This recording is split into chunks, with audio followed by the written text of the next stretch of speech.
Hey there YouTube, this is Moman ROTR09 giving my very first guitar instructional video. A lot of you requested this, so let's get right to it. This is Iron Maiden's When the Wild Wind Blows, the epic 11-minute closer to their awesome new album, The Final Frontier, which if you haven't gotten yet, please go out and get it. Support the band because this album really is amazing. It's a lot different anyway.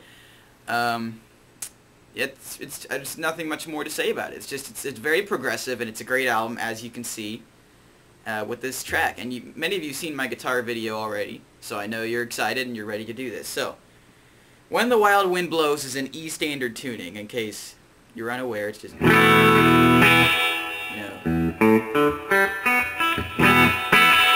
E, A, D, G, B, E. You know what I'm talking about. And as you can tell, you should use a clean setting for this intro. And, yeah, so also got the reverb on for an extra little effect, you know. But this tune starts out with the blowing of the wind, and then you hear the big C chord from Mr. Steve Harris, you know. You start out up here above the octave, and in order to save time, I'm not going to count, like, the 16th fret or whatever, in order to help you guys out. We're going to go above the octave, so I'll just count the frets above the octave for this intro here. So, in case your guitar doesn't have the octave thing, it's the double dots or the 12th fret. So, it starts out with, after you hear that big chord, you play the 4th fret above the octave, which is on the G string. So, the 4th fret above on the G string, so. And then, so you play 5th fret above the octave on the B string, so that would be an E note, so. So, you play... Then you play the 3rd fret above the octave on the B string, so.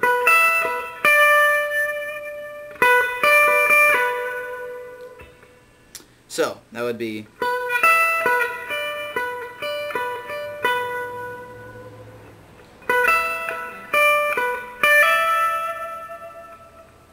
So, 4 on the G. Alright, so that's that little intro. So you do that once, so.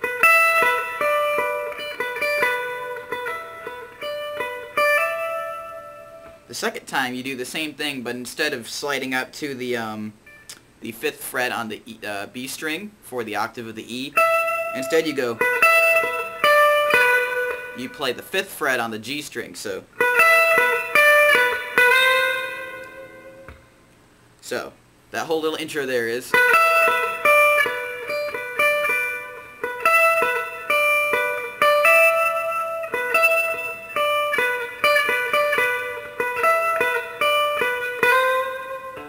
Then you play the opening riff a second time after that, so that's the one we started out on, so.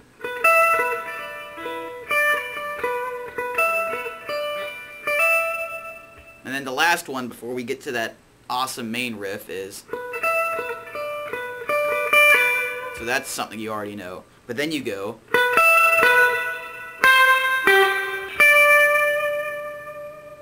So, that would be like you know, but then you go 4 on the G, above the octave of course, then 5 on the B, but then you go 5 on the G, so then the octave of the G, then the 3rd of the B. So,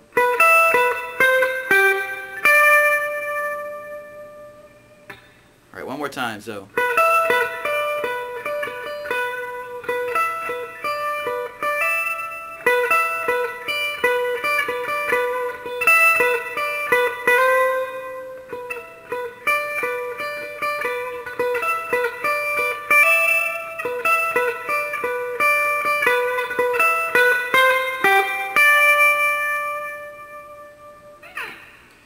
Well, alright, now we're on to that amazingly beautiful main riff, so.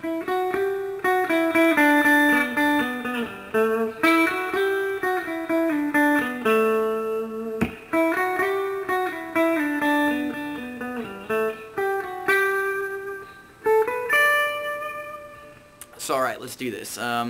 Starts out on the 9th fret of the G string. So, it's the same as an open E, but you can't really, you vibrato on an open E, so we're going to start up here. It's much more fun, too. So it goes 9, 11, 12, 11, 9. So you just walk it up and walk right back down. So. Alright. For those of you sitting there with your guitars, feel free to pause this video whenever you need to. Alright, so. And then you go to the 7th fret of the G string. So. Then after that you go to the 9th fret of the D string. So.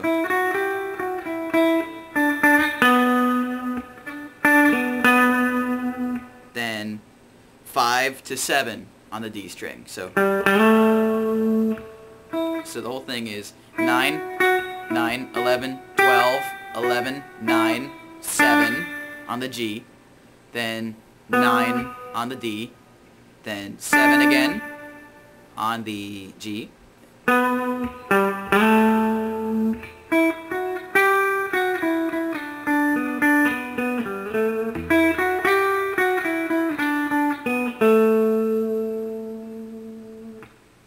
Alright, so in case you didn't get that,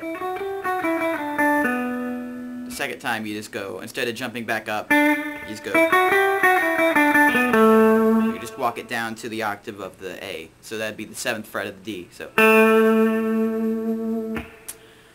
alright, so then the third time you go, you do that again, but then you go to the octave of the G string and go, so 12, 11, 12, then, so that would be 2 and 4 above the octave of the G. So then the 3rd fret above the octave on the B. So alright, so you do that whole pattern 2 times, because then Bruce comes in the second time and sings with it.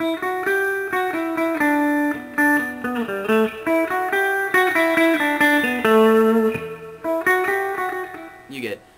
And, sorry if that seemed a bit rushed. I'm just, we still got a lot of song to go. Alright, after Bruce sings that line once, you change it up and go.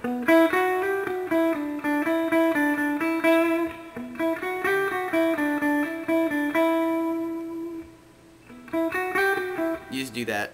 Alright, so, that starts with the 9th fret on the D, and then jump to the 9th fret on the G. Then you go the same thing as in the first riff, where you go. So that would be 9 on the D, 9 on the G, and then 11, 12.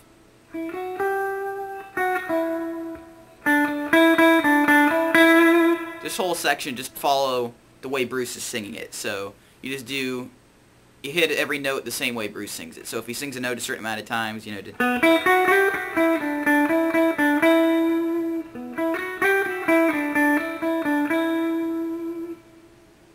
Alright, so you do that until Bruce sings the line.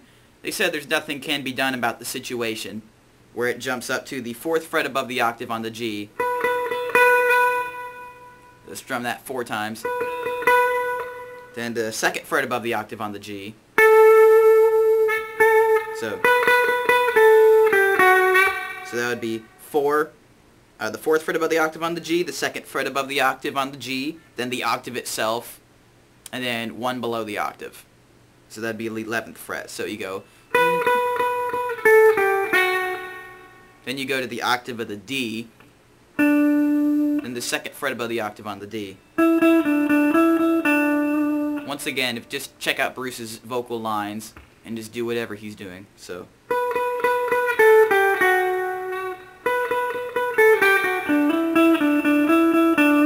And you just do that once, then you go back to the.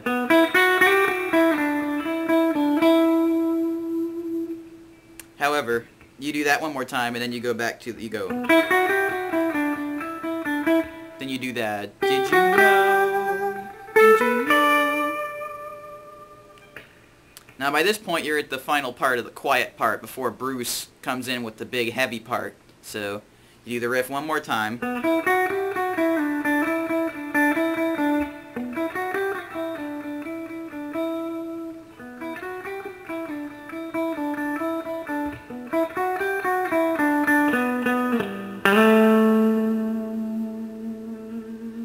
We already covered that, so...